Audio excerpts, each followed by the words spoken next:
Naman karisbakers ang mga bread nila, usually makikita mo to sa sa ibang bansa karisbakers. Ganto kalalaking mga bread dito karisbakers. Ang ganda and ang mukhang masasarap naman siya karisbakers. Ito yung mahabang bread. Ayan karisbakers, iba't iba. And then bandang gawi sa kabila karisbakers is nandun naman yung mga iba't ibang cheese, mamaya ko ipapakita.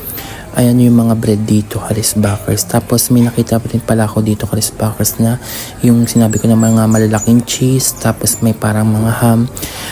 Kaya kung gusto niyo ng mga cheese dito and may parang mga ham dito, dito nyo makukuha lang yan banda dito sa may section area dito banda. Sama-sama dito karisbakers kaya hindi kayo maguguluhan na pumili ng mga kakainin nyo. Kasi mga naka-designated talaga dito ang mga pagkain karisbakers. Ang ganda ng mga ano nila dito, mga plating karisbakers dito.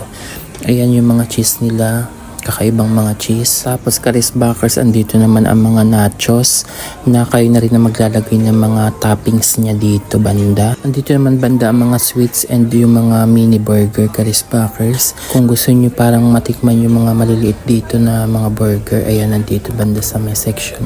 Katabi ng mga cheese dito banda karisbakers. Ang cute ng mga burger dito, mga anliliit karisbakers. Tapos dito may mga bread din siya. Tapos sa gawing dito, ito naman yung mga bread dito na iba-iba ang toppings. Bread din siya karisbakers, kaya kung nagustuhan yung mga gantong bread karisbakers, ayan, pwede kayong kumuha sa bandang ditong area karisbakers, diba? Sobrang daming pagpipilian, kaya ay nako, kumain na kayo dito sa Vikings.